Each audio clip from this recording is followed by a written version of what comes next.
3 मई को क्या लॉकडाउन खुलेगा, ये सवाल हर देशवासी के दिलो दिमाग में है। कोरोना संकट से लड़ाई का ये दूसरा चरण है। क्या और भी चरण बढ़ेंगे, ये बड़ा सवाल है। केंद्र और राज्य सरकारें अपने अपने स्तर पर इस जंग से दो दो हाथ कर रही हैं। सोमवार को प्रधानमंत्री नरेंद्र मोदी और मुख्यमंत्रियों के बीच करीब 3 घंटे तक बैठक चली। पीएम मोदी ने इस दौरान कहा कि राज्य सरकारों ने अच्छा काम किया है, लॉकडाउन की वजह से हमें लाभ मिला। बैठक से पहले भी कई राज्य सरकारें इस बात को कह चुकी हैं कि एकदम से लॉकडाउन को हटाना खतरनाक साबित हो सकता है। ऐसे में केंद्र को लॉकडाउन को लेकर अलग अलग नीति बनाना चाहिए। तो वहीं पीएम ने भी कहा कि प्रदेश सरकारें अपनी रणनीति तैयार करें। मौजूदा हालातों की बात करें तो कोरोना वायरस को देखते हुए देश को 3 जोन में बांटा गया है, रेड, ऑरेंज और ग्रीन। इसके आधार पर लिस्ट जारी की गई है। इन जोन के जरिए यह बताया गया है कि कौन सा जिला कोरोना वायरस का हॉटस्पॉट है, किसमें बनने की आशंका है और कौन सा जिला अभी सुरक्षित है। इन जिलों की लिस्ट में हर हफ्ते सोमवार को बदलाव होगा। जिलों को परखा जाएगा, जिले में रोकथाम के लिए अलग अलग तरीके से एक्शन किया जाएगा। कुल 28 दिनों का वक्त देखा जाएगा। कोई जिला रेड जोन हॉटस्पॉट घोषित किया गया है तो यहां रोकथाम के नियमों को 14 दिन तक कड़ा किया जाएगा। अगर 14 दिन में कोई केस नहीं मिलता है तो फिर जिले को ऑरेंज जोन में शामिल किया जाएगा। फिर अगले 14 दिन तक रोकथाम का काम किया जाएगा। लगातार 28 दिनों तक जिले में कोई भी पॉजिटिव केस नहीं मिला तो उसे ग्रीन जोन में शामिल कर दिया जाएगा। कुल मिलाकर अभी देश में 170 जिले रेड जोन में शामिल किए गए हैं, जबकि 207 जिलों को नॉन हॉटस्पॉट लिस्ट में रखा गया है। जो 170 जिले रेड जोन में हैं, उनमें से 123 में सबसे अधिक केस हैं और बाकी 47 में क्लस्टर बन रहे हैं। कुल मिलाकर सरकार अपनी रणनीति पर काम कर रही है। देखना होगा कि आखिर कब तक ये कोरोना का कहर थमता है। News world desk. नमस्कार, आप देख रहे हैं बात मुद्दे की। मैं हूं अविनाश। जी हां, कोरोना से जंग जारी है पूरे देश में। केंद्र सरकार की तरफ से जो कोशिशें की जा रही हैं वो अपनी कोशिशें हैं। राज्य सरकारें भी अपनी अपनी तरफ से जो कदम उठा सकती हैं उठा रही हैं। अब सवाल सबसे बड़ा यह है कि क्या 3 मई को लॉकडाउन खोल दिया जाएगा, और खोला भी जाएगा तो किस तरह से खोला जाएगा, क्या उसमें रियायतें दी जाएंगी। रेड जोन, ऑरेंज जोन और ग्रीन जोन बनाए गए हैं। कब कौन सा जिला किस तरह से रेड जोन से ऑरेंज जोन में आएगा, ऑरेंज से ग्रीन में आएगा, उसके हिसाब से क्या कुछ एहतियाती कदम उठाए जाने हैं, इस पर रणनीति तैयार की जा रही है। और यही है हमारा आज का विशेष लॉकडाउन पार्ट 2 डे 14। और इस पर चर्चा के लिए हमारे साथ मौजूद हैं बीजेपी प्रवक्ता विकास बोंद्रिया जी, कांग्रेस से हैं ब्रजेश पांडे जी, और हमारे ग्रुप एडिटर रिजवान अहमद सिद्दीकी साहब हमारे साथ मौजूद हैं। आप सभी का स्वागत। रिजवान जी, क्या कहेंगे?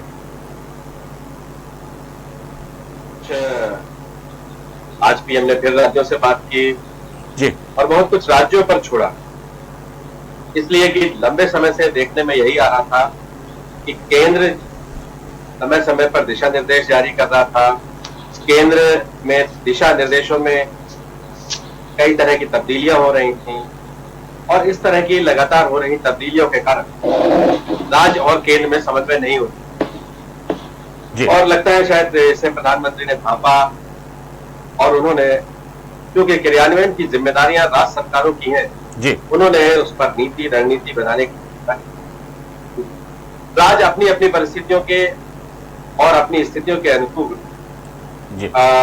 और उसके दृष्टिगत रखते हुए योजनाएं बनाएं, और उसके बाद वो तय करें कि उन्हें क्या करना है। इसकी केंद्र ने एक जिम्मेदारी राज्यों, इसके साथ ही दिन भर बहुत तरह की गतिविधियां रही हैं।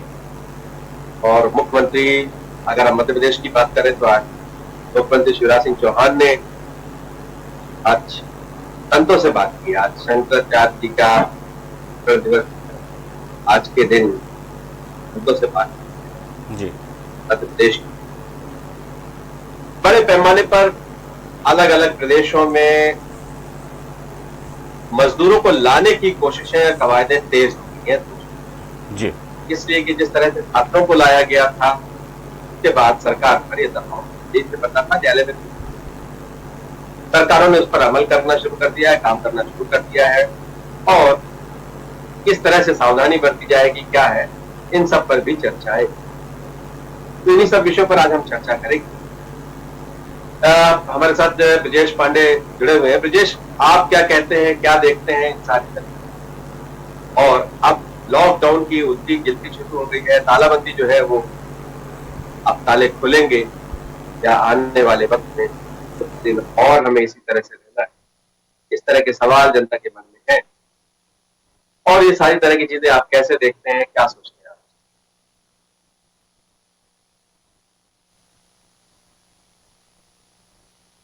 इसमें संक्रमितों की संख्या लगातार बढ़ रही है और यह आंकड़ा 29,000 को पार कर चुका है। इस यार देखिए, इको बहुत अधिक हो रहा है, उसको थोड़ा सुधार कीजिए। और इसमें सबसे महत्वपूर्ण बात यह, देश के प्रधानमंत्री माननीय श्री नरेंद्र मोदी जी ने जिस तरह से अब तक 22 मार्च से अब तक 4 बार वीडियो कॉन्फ्रेंसिंग के माध्यम से मुख्यमंत्रियों से चर्चा की है, और इस चर्चा में उन्होंने जो पार्शलिटी बरती है, चाहे वो झारखंड का मामला हो, चाहे वो केरल को लेकर के, इन दो प्रदेशों के मुख्यमंत्रियों को साथ में न बिठाना, ये इस बात को इंगित करता है कहीं ना कहीं कुछ गड़बड़ है। अब या तो तकनीकी दिक्कत है, वो ये बताएं, या फिर जैसे आज ममता दीदी ने भी आरोप लगाया, ममता बनर्जी ने, पश्चिम बंगाल के मुख्यमंत्री जी ने, उन्होंने कहा कि केंद्र सरकार के मंत्री लगातार अलग अलग बयान जारी कर रहे हैं, समझ में नहीं आ रहा कि क्या लॉकडाउन की अवधि 3 मई के बाद भी बढ़ेगी।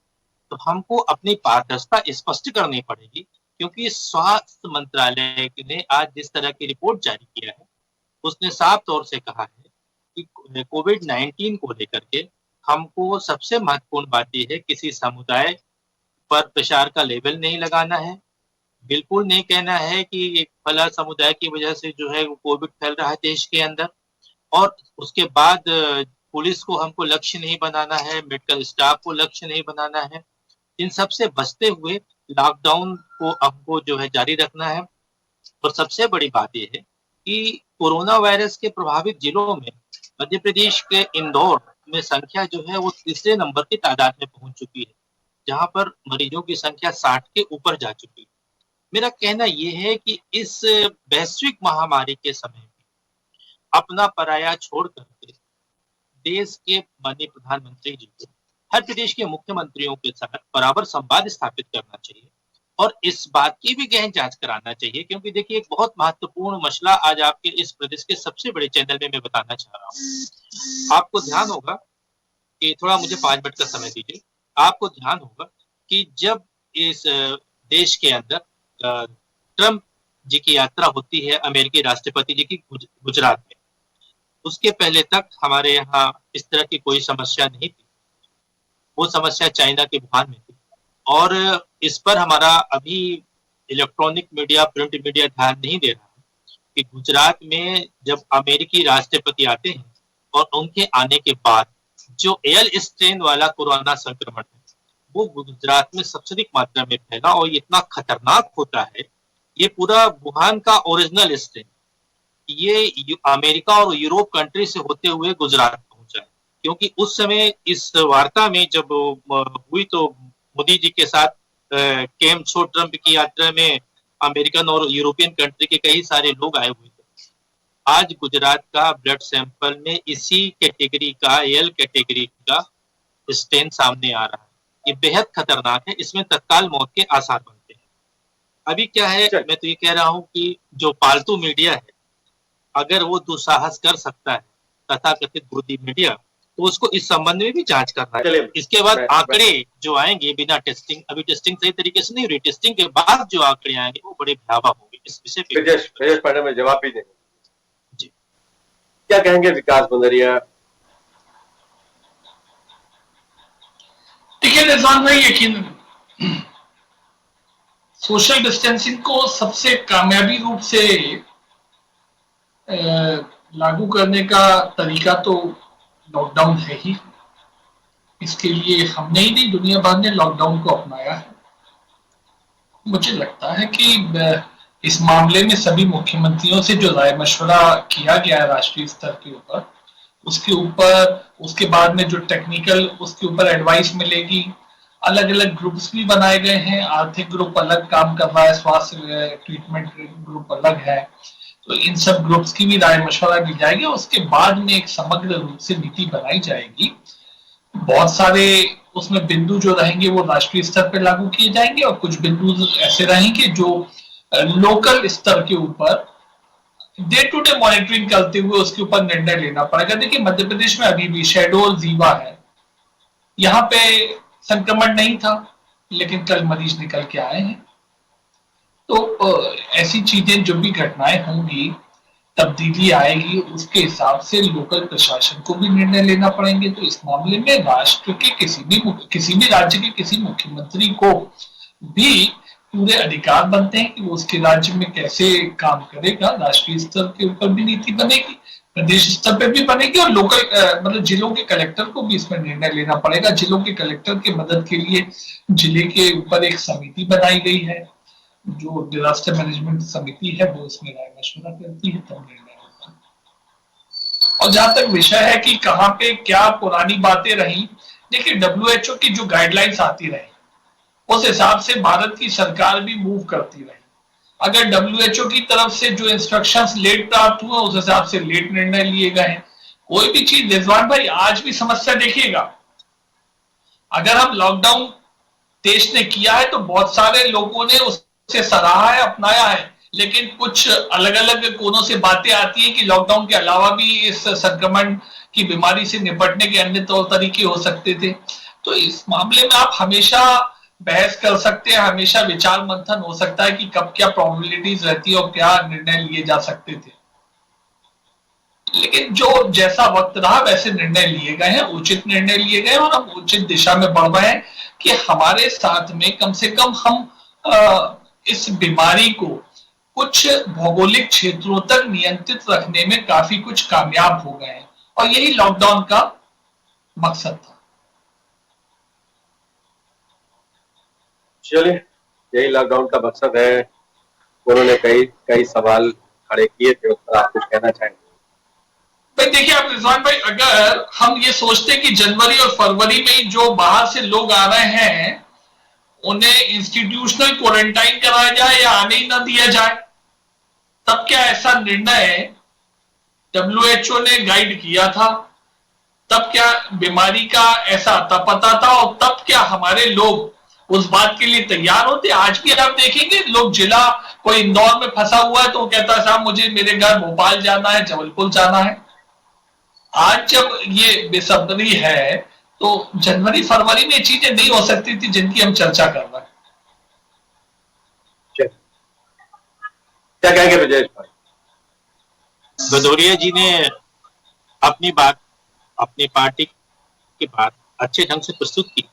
मैं इनसे यह कहना चाह रहा हूँ कि फरवरी माह में कांग्रेस पार्टी के पूर्व राष्ट्रीय अध्यक्ष श्री राहुल गांधी जी ने देश के प्रधानमंत्री जी को पत्र लिखा और देश के स्वास्थ्य मंत्री को पत्र लिखा, ट्विटर के माध्यम से भी सबको इंगित किया और बताया कि कोरोना संक्रमण के लिए जितनी भी अंतरराष्ट्रीय एयरपोर्ट, उन सब पर जो भी लोग टूरिस्ट आ रहे हैं, जो भी पर्यटक आ रहे हैं, जो भी वहां से लोग आ रहे हैं, उन सबका क्वारंटाइन किया जाना चाहिए और कड़े से उनको आइसोलेट करना चाहिए, उनकी जांच।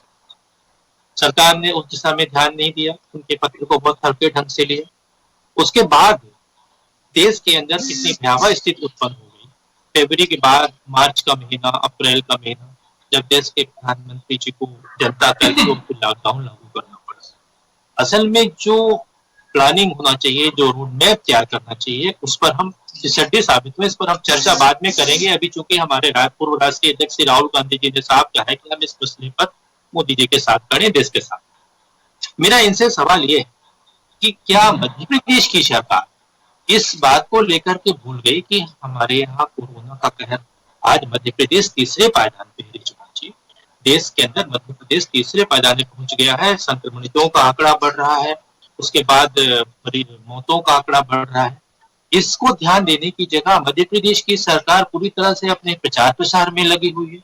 अब आप तो हद हो गई कि जो प्रचार प्रसार, कितनी भूखी सरकार हो गई कि 50 ग्राम काढ़े का पैकेट आयुष विभाग जो दे रहा है उसमें प्रदेश के मुख्यमंत्री जी की फोटो लग रही है और उससे ज्यादा धर्म गुरुओं के साथ कोरोना पर वीडियो कॉन्फ्रेंसिंग जारी की जा रही। और आप देखिए, शर्म की पराकाष्ठा पार हो जाएगी। भदौरिया जी मेरी बात से सहमत होंगे, शंकराचार्य जी से ऊपर मुख्यमंत्री जी की फोटो लगी हुई है।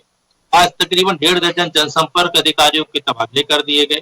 तो मेरा कहना ये है कि 1 महीने के अंदर इस जो सरकार वापस लौटी है, क्या इसका लक्ष्य प्रसार करना है या इसका लक्ष्य जरूरतमंदों को, पीड़ित लोगों को, उन लोगों को जहां तक संक्रमण बढ़ रहा है उसको रोकना है। इस दिशा में इनको बात करना चाहिए, दिशा में इनको ध्यान देना चाहिए। पहले तो इनके पास ये था, इन्होंने माननीय प्रधानमंत्री जी के निर्देश के आदेश के बाद इन्होंने आनन फानन में जो है मुख्यमंत्री पद की शपथ ली, लॉकडाउन के नियम का उल्लंघन करते हुए। उस दिन मिनी कैबिनेट नहीं बनाया, बाद में आप सबके बार बार कहने के बाद एक मिनी कैबिनेट बनी, स्वास्थ्य मंत्री बने। लेकिन मेरा कहना यह है कि अब तो इस सरकार को कुछ इस पर ठोस कार्रवाई करना चाहिए, प्रचार प्रसार की जगह। कुछ सुझाव भी देंगे कि आज आप सिर्फ चीजों से नाखुशी जाहिर करने वाले? मैं तो ये कहना चाह रहा हूं कि मध्य प्रदेश की सरकार को चाहिए कि जो कोरोना वायरस लगे हुए हैं उनको जो अपनी जान की परवाह किए बगैर दिन रात एक ही हुए हैं, लोग जीवन की रक्षा से वो लड़ाई लड़ रहे हैं, उनका 1 दिन का वेतन काटा जा रहा है, उनकी तनख्वाह काटी जा रही है प्रदेश सरकार, ऐसे लोग की वेतन कटौती से मुक्त करे। और उसके अलावा जो मध्य प्रदेश के विश्वविद्यालय में परीक्षा होने वाली है, देखिए कोरोना का संक्रमण इतना तेजी से फैल चुका है और देश के प्रधानमंत्री माननीय नरेंद्र मोदी जी इस बात को बार बार इंगित कर रहे हैं। इसके लिए हमको सोशल डिस्टेंस बनाना बहुत जरूरी है और इस डिस्टेंस का अनुपालन तभी हो पाएगा जब इनको या तो जनरल प्रमोशन दिया जाए, क्योंकि अगर आप सोशल डिस्टेंस नहीं बनाएंगे तो तकरीबन 2 से 3 लाख लोग परीक्षा में सम्मिलित होंगे। और उसके बाद का आप सीन देखिए कि जब परीक्षा से हाल से छूटेंगे तब वो तो किसी तरह से सोशल डिस्टेंस मेंटेन नहीं होगा, बच्चे आपस में सभी से बात करते हुए निकलेंगे। तो सरकार को जनरल प्रमोशन या कुछ ऐसी दिशा में सोचना चाहिए जो अभी सरकार नहीं सोच रही है, इस पर सोचने की आवश्यकता है। ये मेरा सुझाव है इनको। विकास जी। नहीं, देखिए, जो शिक्षा के क्षेत्र का सुझाव है मैं उससे चालू कर देता हूं जो बाद में बात आई है। आपका सुझाव ठीक है, जनरल प्रमोशंस कुछ स्कूली कक्षाओं के लिए दिए भी गए हैं, पहले भी अब भी दिए गए हैं। और जहां तक इन्होंने बात की कॉलेजेस वगैरह की, देखिए 2 चीजें हैं। सुझाव इनका लिया जा सकता है जब अभी हमें इन चीजों के ऊपर इतना जल्दी निर्णय लेने की कोई आवश्यकता नहीं है। मुझे लगता है कि अगर हम एक विकल्प ये भी हो सकता है कि सेशन को एक्सटेंड कर दे।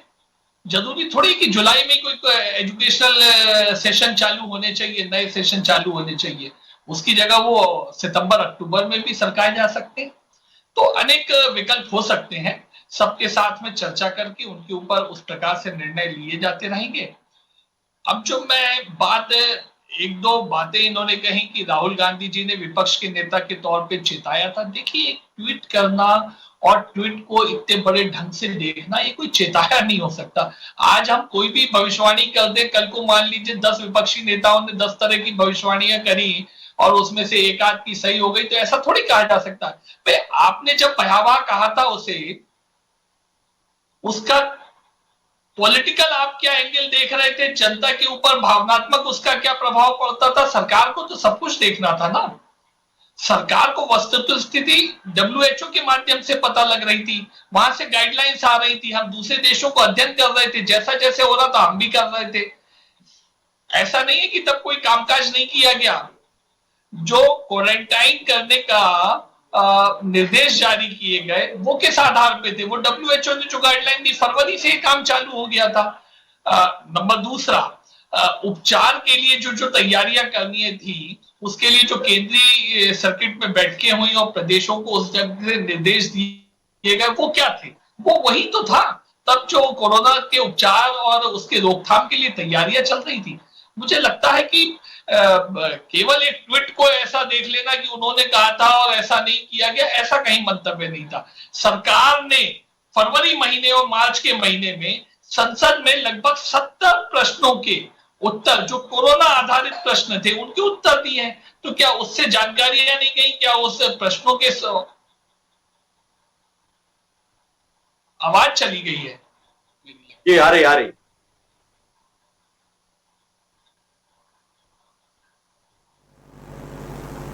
बोलिए विकास जी। आवाज नहीं पहुंच रही है मुझे आवाज नहीं आ रही।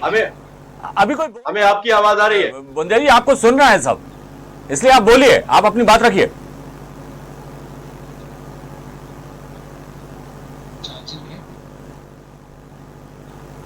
देखें क्या क्या तकनीकी जी पीसीआर के साथियों से कहूंगा कि क्या तकनीकी खामी है उसे तत्काल दूर किया जाए। बुंद्रा जी को हमारी आवाज नहीं पहुंच रही नहीं आ रही है जी, आपकी आवाज लेकिन हमें बखूबी आ रही है। आप अपनी बात रख सकते हैं जी, थोड़ी बहुत सुनाई दे रही हो हमारी आवाज, हम बोलेंगे अपने साथियों से कि जल्दी इस खामी को दूर किया जाए।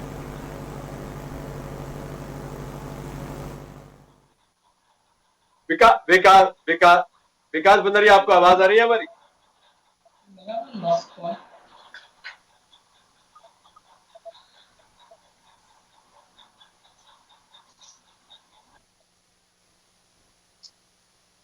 बिल्कुल जी, आप कुछ कहना चाहें?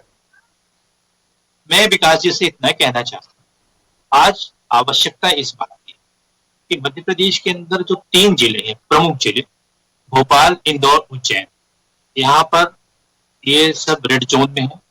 इन पर लॉकडाउन की अवधि बढ़ाना पड़े तो मुख्यमंत्री जी को बढ़ाना चाहिए, जिससे संक्रमण पे रोकथाम लग सके।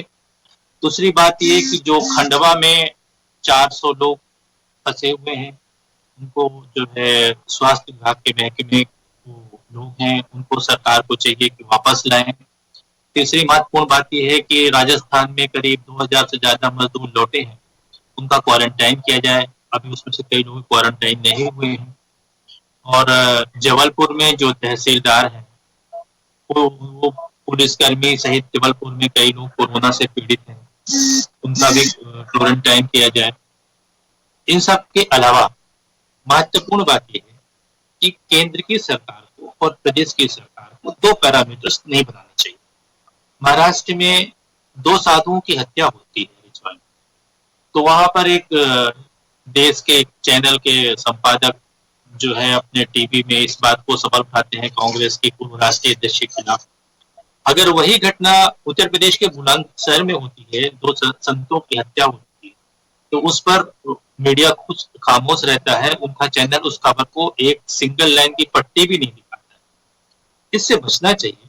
और महत्वपूर्ण बात यह है कि जो बड़े औद्योगिक लोग हैं, जैसे राहुल चौकसी वगैरह लोग हैं, इन लोगों के खिलाफ जिन्होंने देश के बंटाधार करके रखा है और बहुत सारे इन्होंने कर्ज ले रखे हैं, मेहुल चौकसी ने, तो ऐसे लोगों के कर्ज अगर सरकार माफ कर रही है तो हमारे देश का अन्नदाता किसान भाई जो है उसके बारे में भी सोचना चाहिए, सरकार को नीतियां बनानी चाहिए। और दूसरी महत्वपूर्ण बात कि कश्मीर में जो है उनके पत्रकारों को ऊपर हत्याएं होती हैं, उनको दंडित किया जाता है, लेकिन अन्य प्रदेशों में इस तरह की घटना होती है तो ना तो कोई चैनल वाला और ना कोई पत्रकार वो इस बात को प्रमुखता से नहीं उठाता है भाजपा शासित राज्यों में। इससे बचना चाहिए, क्योंकि निष्पक्षता निर्भीकता के साथ ही अपने तथ्य रखना पत्रकारिता का धर्म है, उसको हमेशा ध्यान रखना चाहिए। और सबसे बड़ी बात यह है कि इस लॉकडाउन कर्फ्यू में मध्य प्रदेश के अंदर रिजवान जी हत्या, बलात्कार, गैंगरेप, चोरी, चाकूबाजी, किसानों से मारपीट, किसानों की पुलिस से पिटाई, इस तरह की घटनाएं हो रही हैं। आज 1 माह के अंदर हत्या, बलात्कार, डकैती, इन चीजों में हमारा ग्राफ फिर से वहीं पहुंच गया सिंह के पिछले कार्यकालों में। अविनाश, बहुत से सवाल इन्होंने उठाए हैं और उन सवालों के जवाब विकास जी दे सकते हैं जी। इन्होंने मेहुल चौकसी का कर्ज जो है वो माफी के बारे में भी किया जी। इन्होंने अन्य कई तरह कानून व्यवस्था का जी सारी चीजें, इसका जवाब बीजेपी के प्रतिनिधि के तौर पर विकास बुंदरिया। अगर किन्हीं तकनीकी खामियों के कारण से बात नहीं हो रही तो हमें कोशिश करनी चाहिए ऑनलाइन, और सबको संयम बरतना चाहिए। ये समय ऐसा है जी, सरकार को कामकाज में सकारात्मक देना चाहिए, वही सरकार को जी अपने काम बहुत सारे सवाल बड़े हो, बहुत सारे लोगों के बीच में किसी भी तरह का भ्रम न पैदा हो और उन चीजों से सभी बचें जी। विपक्ष को भी एक जिम्मेदारी के साथ सकारात्मक भाव से निभानी चाहिए। हाँ, समालोचना करना उसका अधिकार है और वो करना भी चाहिए, इसलिए कि अगर सभी लोग अगर समालोचनाएं नहीं करेंगे, सभी लोग सवाल नहीं खड़े करेंगे, मीडिया की भी बिल्कुल सही कहा आपने रिजवान जी। होने वाली जो चीजें लेकिन देखिए रिजवान भाई, ये जुड़ गए हैं जी इस विकास जी। मामले में मुझे लगता है कि आज जो बातें होनी चाहिए, अब देखिए अब गया होता मार्च में क्या होता, हम अप्रैल के महीने में है, दूसरे पखवाड़े में है, आप चर्चा चालू कर रहे हैं कि लॉकडाउन होता है, बढ़ाया जाता है, नहीं बढ़ाया जाता है, किन क्षेत्रों में क्या। इस मामले में विपक्ष को अपने सुझावों के साथ आना चाहिए। मेडिकल ट्रीटमेंट जो हमारे पास में बेस्ट रिसोर्सेज हैं उसके साथ हम कर रहे हैं। हमने प्लाज्मा ट्रीटमेंट के ट्रायल्स किए, सक्सेसफुल हो रहे हैं तो उस तरफ बढ़ रहे हैं। रैपिड टेस्ट के लिए एक सिस्टम चालू किया था लेकिन वो फेल हो गया, उसे आईसीएमआर ने डिस्कार्ड कर दिया।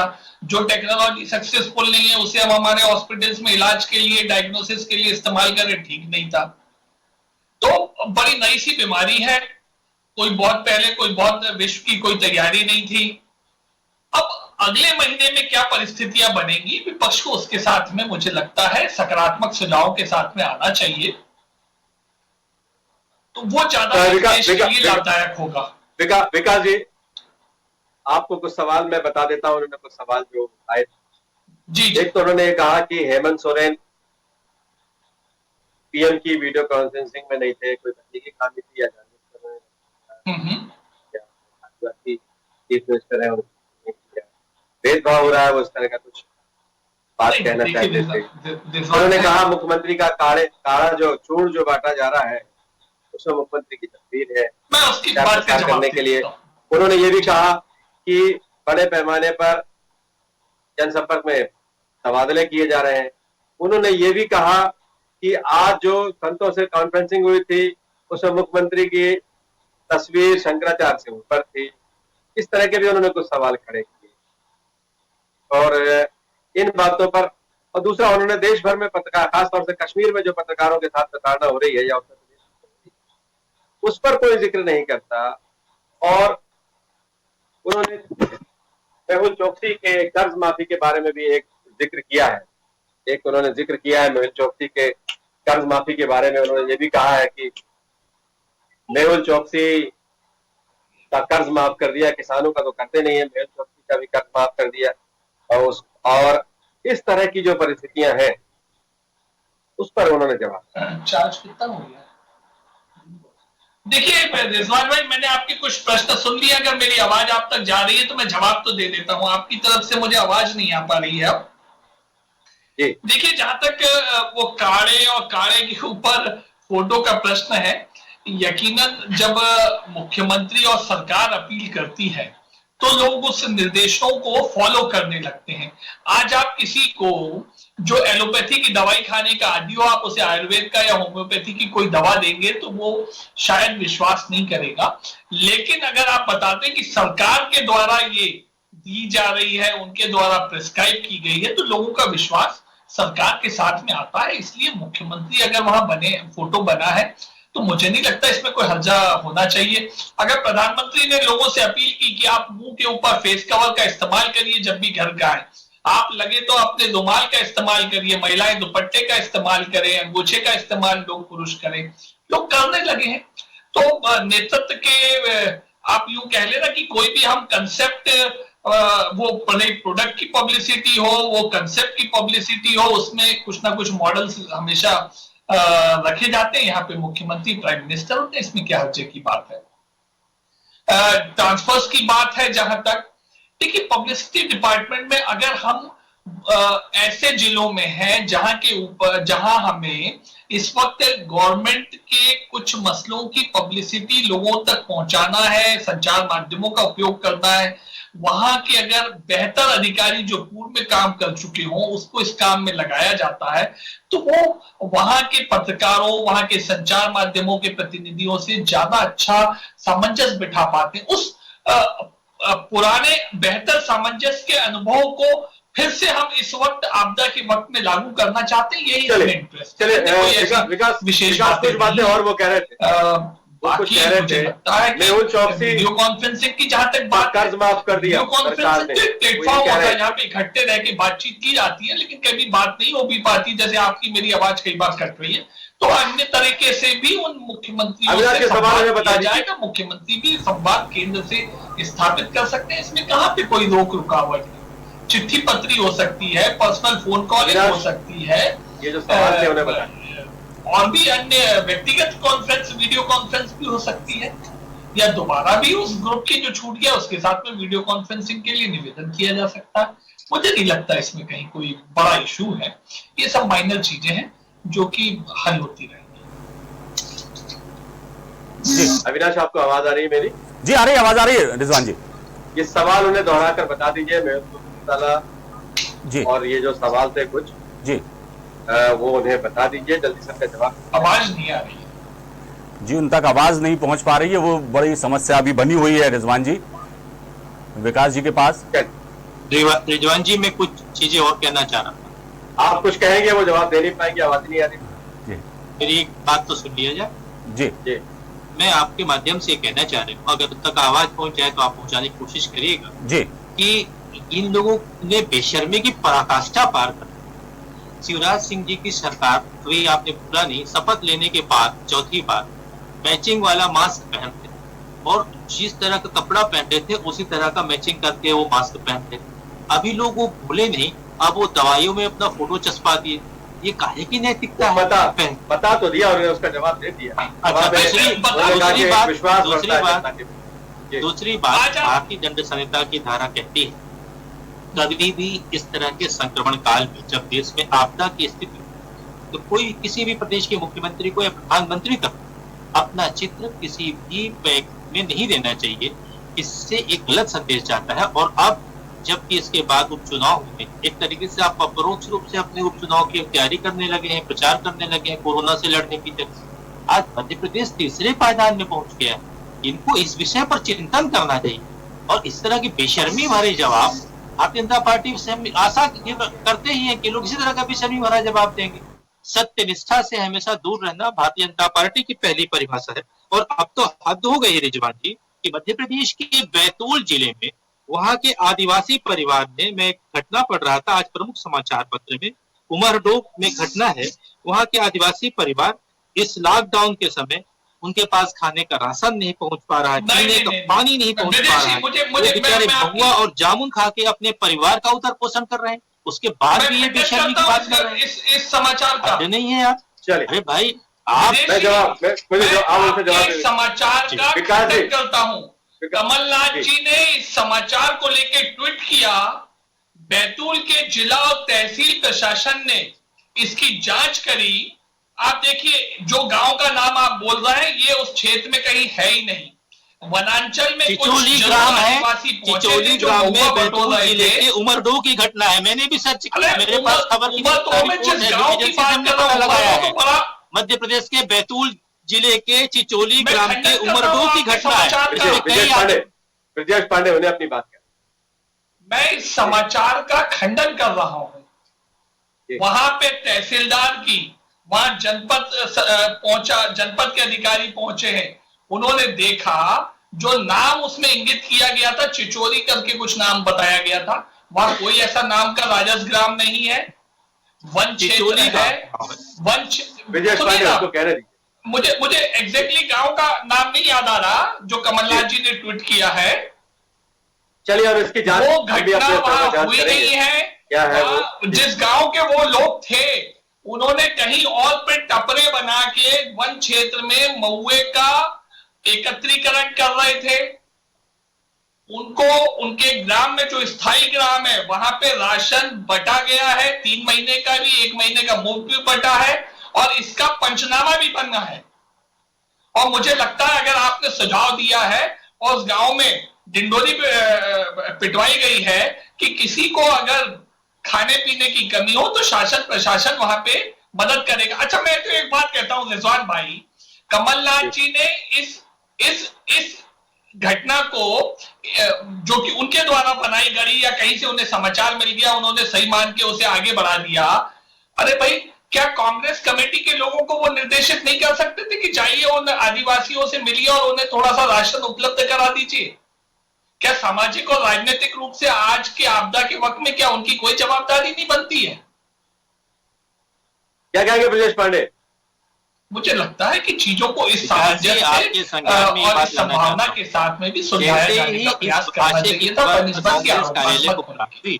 हमारे कांग्रेस कमेटी के बैतूल के अध्यक्ष, उनसे मेरी बात हुई, उन्होंने ही मुझे बताया कि चिचोली गांव की एक घटना है और न्यूज एजेंसी में खबर आने के बाद मैं इस खबर के तथ्य के अंत तक पहुंचा, क्योंकि मैं पत्रकार हूं तो मैं जल्दी जी। तो उन्होंने अपनी ओर से कांग्रेस पार्टी के कार्यकर्ताओं की ओर से उन आदिवासी परिवारों के बीच मदद पहुंचाने की कोशिश किया जो उनसे बन सकता था। मेरा सीधा सा सवाल है इनसे, विकास जी से, कि आज आपकी पार्टी के और यहाँ तक कि राष्ट्रीय स्वयंसेवक संघ आरएसएस के कार्यकर्ताओं ने विंध्य क्षेत्र की प्रभारी मीना सिंह से कह दिया कि आप जो चावल प्रोवाइड कर रही हैं समाज में इन लोगों को जो गरीबी रेखा के नीचे आते हैं, उनको जिनका कार्ड है, उनको आप जो चावल दे रही हैं उस चावल में बदबू आ रही है। मैम, कम से कम चावल की क्वालिटी तो अच्छा दीजिए। आज आप जो भी कर रहे हैं हम आपके साथ हैं। हम आपसे कहना चाह रहे हैं, हमारे राष्ट्रीय अध्यक्ष जी ने कहा है, आदरणीय श्री राहुल गांधी जी ने, पूर्व राष्ट्रीय अध्यक्ष जी ने, कि सरकार जो है मोदी जी के साथ इस संकट की घड़ी में खड़ी है, लेकिन सरकार को टेस्टिंग पर विशेष रूप से फोकस होना चाहिए। सरकार को सही आंकड़े देना चाहिए। अभी जो आंकड़े दिए जा रहे हैं वो तथ्यहीन है। अगर हमारे यहाँ इस तरह की कोई घटनाएं हो रही हैं तो उस संक्रमण से लड़ने के लिए हमारे मध्य प्रदेश की पूरी जनता जनार्दन पूरी कटिबद्धता के साथ प्रदेश सरकार के साथ खड़ी रहेगी, लेकिन आंकड़े सही दे, इस दिशा में ध्यान देने की आवश्यकता। चलिए विकास जी, अंतिम प्रतिक्रिया आप क्या देना चाहते हैं मेहुल चौकसी के बारे में? आपको आवाज आ रही है मेरी, विकास जी? जी हाँ, आपको मेरी आवाज आ रही है? आ रही है। उन्होंने कहा था मेहुल चौकसी का कर्ज माफ कर दिया आपने, भगोड़े मेहुल चौकसी का कर्ज माफ। अरे साहब, कर्ज माफ नहीं किया। मैं बार बार कह रहा हूं, राहुल गांधी जी को एक फाइनेंशियल क्लास अटेंड करनी चाहिए। बेड डेप्ट क्या होता है, कर्ज माफी क्या होती है, ये उन्हें समझना चाहिए। बेड डेप्ट करना, बट्टे खाते में डालना कर्ज माफी नहीं होता है। बट्टे खाते में डालने का मतलब होता है बैंक के पर्पज से और फाइनेंशियल स्टूडेंट हो। मैं तो फाइनेंशियल स्टूडेंट वहां हूं तो मैं बता सकता हूं, बट्टे खाते डालना होता है कि भाई ये कर्जा वसूल इससे नहीं हो सकता। इतनी जल्दी क्यों मान लिया आपने कि कर्जा वसूल नहीं हो सकता, लेकिन जो उसकी हाइपोथेकेटेड प्रॉपर्टीज है, कोलेटरल सिक्योरिटीज है, बैंक उनको नीलाम करने के लिए आगे बढ़ता है। और दूसरा कदम ये करता है कि उसे बैंकिंग सेक्टर में कहीं भी कोई कर्जा नहीं दिया जाएगा, वो व्यक्ति ब्लैक लिस्टेड हो गया है। बट्टे खाते में डालने का मायने ये होते हैं, कर्जा माफ करना नहीं होता। कोलेटरल सिक्योरिटीज है ना मोहित चौकसी की, वो पर्सनल गारंटीज से वसूल किए जाएंगे पैसे, कर्जा वहां से वापस आएगा, ये उम्मीद बैंक ने छोड़ दी है। लेकिन कितनों का कर्जा आज तक वापस ला पाए हैं? बैंक उस रास्ते पे आगे बढ़ चुका है। कितनों का कर्जा आप बता दीजिए, कितने बड़े उद्योगपतियों का कर्जा वापस ला सके? आपकी पार्टी सत्ता में आते ही कही कि ब्लैक मनी हम वापस लाएंगे। जो अखबारों में भी छपती है, ये सब चीजें ब्लैक एंड व्हाइट में पब्लिक डोमेन में आती है, वेबसाइट्स पे रहती है बैंक की। आप और कोई जवाब देना चाहेंगे? रीवा का जिक्र कर रहे थे, वो कह रहे हैं वहां आपके ही लोगों ने प्रभारी मंत्री को कहा है कि यहाँ चावल में बहुत बदबू है। देखिए रिजवान भाई, दो बातें हैं। कोई किसी भी संस्था का कार्यकर्ता हो, हमारे ही संगठन का कार्यकर्ता हो, दूसरे कार्यकर्ता के प्रति उसका प्रतिस्पर्धा का भाव कभी कभी स्वस्थ होता है, कभी कभी गड़बड़ भी हो जाता है, उस तरह से भी बातें आती है। नंबर दूसरी चीज, देखिए किसी एक जगह पे खराब अनाज का वितरण हो जाना, प्रदेश में कई जगह से आ रही, आरएसएस के लोग शिकायत कर रहे हैं कि पूरे मध्य प्रदेश में ऐसा हो रहा है। वो शिकायत आई है, उस शिकायत का निराकरण किया जाएगा।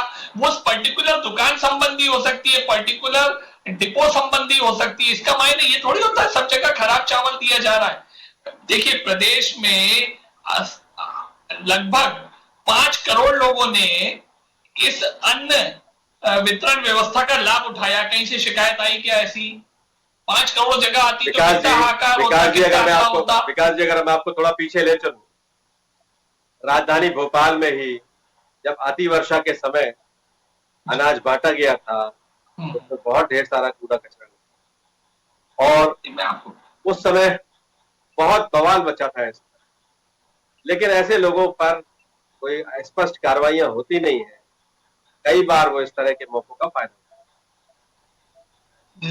जो भी विकास भदौरिया और कुछ अगर आप कहना चाहें, नहीं तो फिर अब हम इस चर्चा को यहीं विराम दें।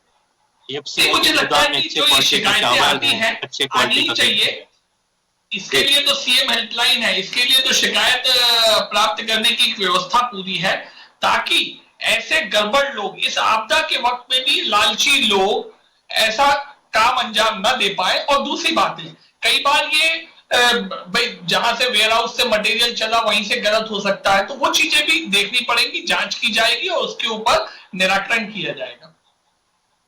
चलिए विजय जी आप हमारे साथ जुड़े हैं, विकास जी आप हमारे साथ जुड़े हैं। विकास जी को ये कहिए कि अब सीआईए के गोदाम लबालब भरे हैं, अच्छे क्वालिटी का चावल है, गेहूं है, फिर किसानों के साथ सरकार ने उन गोदामों को खोल दिया है। अब इस चर्चा को हम यहीं विराम देते हैं। मुफ्त अनाज वितरण व्यवस्था हो रही है, 3 महीने का एडवांस अनाज दिया गया है। अरे ये अनाज इस दिन काम नहीं आएगा, आपदा के वक्त तो किस दिन काम आएगा सर? जी चलिए विकास भदौरिया आपने इन्होंने जितने तरह के सवाल उठाए थे सारे सवाल लिए हैं कि कोई आपका सवाल रह गया? सभी सुन लिए थे आपने। इन्होंने संतों के कॉन्फ्रेंस से संबंधित भी एक सवाल किया था, उस पर कुछ कहना चाहेंगे आप? देखिए, संतों की व्यवस्था वीडियो कॉन्फ्रेंसिंग सभी समाज के सभी लोगों से मुख्यमंत्री जी बात करने का प्रयास कर रहे हैं, प्रधानमंत्री जी ने निर्देशित भी किया है, संतों से भी बात कर रहे हैं ताकि वो भी समाज में अपने अनुयायियों में मैसेज दे सके हमें इस परिस्थिति में क्या व्यवहार करना चाहिए, कैसे संघर्ष करने के लिए उत्प्रेरित होना चाहिए, कैसे साहस रखना चाहिए। ये धार्मिक आध्यात्मिक गुरु भी जब हमें बताएंगे तो मुझे लगता है कि समाज में एक इसका अच्छा छाप जाएगी, संदेश जाएगा। विजय पांडे कुछ कहें? विकास जी आपसे इतना ही कहना चाहता हूँ बड़े सम्मान के साथ कि दूर से देख के गर्मी में रेत को पानी समझ लिया, कुछ लोगों ने अहंकार में खुद को सर्वज्ञानी समझ लिया, तो कम से कम देश के संत समाज के साथ, देश के आदरणीय मुल्की समाज के साथ, देश के अन्य सभी समाजों के साथ सरकार को चाहिए, जो प्रधानमंत्री जी ने भी कहा कि सरकार इसमें किसी तरह का कोई भेदभाव नहीं करेगी, इसे कोई राजनीतिक चश्मे से नहीं देखेगी।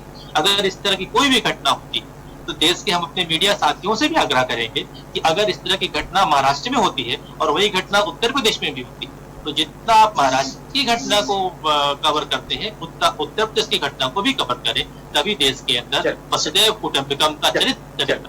चलिए विकास जी अब चर्चा समाप्त की जाए, आप कुछ कहना चाहते हैं? कहीं पे कोई अत्याचार ना हो, किसी को कोई पीड़ा ना हो, ये देखना हमारा काम है। जहां हम विपक्ष के तौर पे हैं वहां हम उस तरह से बात को कहते हैं और जहां हम सत्ता पक्ष में उस तरह से कार्रवाई करते हैं। आप दोनों हमारे साथ जुड़े, आपका बहुत बहुत धन्यवाद। अविनाश, हर बार कोशिश हमारी यही रहती है, बिल्कुल जनता के बीच में एक सकारात्मक संदेश जाए। एक हमारी कोशिश रहती है कि जनता को अधिक से अधिक जानकारियां पहुंचाएं, जनता के और सरकार के बीच हम सेतु की तरह काम करें, बिल्कुल उनकी जो जरूरतें हैं वो पूरी हो सकें, जल्द से जल्द उन पर सरकार और शासन की निगाह पहुंचे जी, वो कोशिश हमारी है। बिल्कुल सही कहा आपने। अब वक्त ये है कि उल्टी गिनती शुरू हो गई है, 14वां दिन है, क्या होने वाला है 19वें दिन के बाद, ये बहुत हद तक राज्यों पर निर्भर करता है जी। जैसा कि आप जिक्र कर रहे थे 3 जोन राज्य गए जी, उन जोनों में भी स्थितियां परिवर्तित होती रहती हैं जी। कोई मुक्त घोषित कर दिया जाता है और कहीं संक्रमण हो जी, ऐसी बहुत ढेर सारी चीजें, और ये संघर्ष बहुत लंबा है। बिल्कुल, ये संघर्ष एक दिन का नहीं है, इसलिए कि अभी इलाज भी ठीक से नहीं है। कुछ जगह कहा जा रहा है कुछ इलाज हो रहा है, कुछ ट्रायल सक्सेस हो गए हैं, उम्मीद जागी है, वैक्सीन का भी जिक्र हो रहा है जी, लेकिन वो दिन बहुत जल्दी आएगा जी, यही हम उम्मीद कर सकते हैं। बिल्कुल, लेकिन अभी वो दिन आएगा कि नहीं आएगा, अब आएगा और बहुत जी, बिल्कुल सर। सवाल जारी रहेंगे, रोज सवाल पूछेंगे, बात ये मुद्दे की है और ये मुद्दा आपका है, यही हमारी कोशिश रहती है, लगातार कोशिश है। अभी ये संकट का समय है, संक्रमण काल, बिल्कुल। तो आप भी धैर्य बनाए रखिए, कम से कम घर से निकलिए, जी बाजारों में भीड़ मत लगाइए, जी तीज त्योहार का वक्त है, तो ऐसे समय में संयम रखिए, घर में रहिए। कोई जरूरी नहीं है कि आप बहुत बिल्कुल। महंगे महंगे आप खाने पीने का बहुत ऐसा है, उसी इंतजाम से काम कीजिए, बहुत प्रदर्शन मत कीजिए, जी और उन सबकी मदद कीजिए जिनके पास वो चीज मुहैया नहीं है। जी आप ऐसी जिम्मेदारियां निभाइए, आगे आइए, जी। एक अच्छा संदेश दीजिए। कोई किसी को खून दे रहा है, कोई किसी को प्लाज्मा दे रहा है, जी और यही भारत है। जी यहाँ ना हिंदू होता है, ना मुसलमान होता है, यहाँ इंसान होता है जी जो एक दूसरे को खून देता है, जी। एक दूसरे की जिंदगी बचाने आगे आता है। कहीं कोई किसी का अंतिम संस्कार कर रहा होता है अपनी धर्म की, समाज की नियमों से आगे बढ़कर, जी और जाहिर है यही हमारी मोहब्बत और भाईचारे की खुशबू है। जी ये देश रोज बिखेरता है, बिल्कुल। नफरत कोई कितनी भी फैला, जी मोहब्बत जिंदा। जी और अविनाश, जी इसी तरह से चर्चा जारी रहेगी, बिल्कुल और हमारी कोशिश, अथक प्रयास, बिल्कुल वो भी जी बिल्कुल। हमें भी उम्मीद है रिजवान जी की जल्द ही वो दिन आए जब हम इस महामारी से मुक्ति पा सकें, और हमारे देश की विशेषता ही अनेकता में एकता, हिंद की विशेषता, ऐसे ही नहीं कहा जाता। आज वो एकता दिखाई भी दे रही है। सभी लोग एक दूसरे की भरसक इतना मदद कर सकते हैं, कर रहे हैं। सब लोग एक दूसरे के साथ हैं, एकजुट हैं, पर सोशल डिस्टेंसिंग बनी हुई है, और उसी का परिणाम है कि हमें उसका नतीजा भी मिल रहा है और लोग ठीक भी हो रहे हैं। जल्द ही इस संकट से मुक्ति मिले, यही हमारी कामना है। बहुत बहुत शुक्रिया रिजवान जी, चर्चा में आपने जो महत्वपूर्ण सुझाव दिए और बातें रखी। सवाल तो हम पूछेंगे ही, क्योंकि यदि सरकार सब कुछ कर रही है, प्रयास कर रही है, तो कहाँ कुछ यदि कुछ गलत हो रहा है या कोई बात ऐसी है तो उसे बताना भी हमारा फर्ज है। फिलहाल दीजिए इजाजत, बने रहिए हमारे साथ। नमस्कार।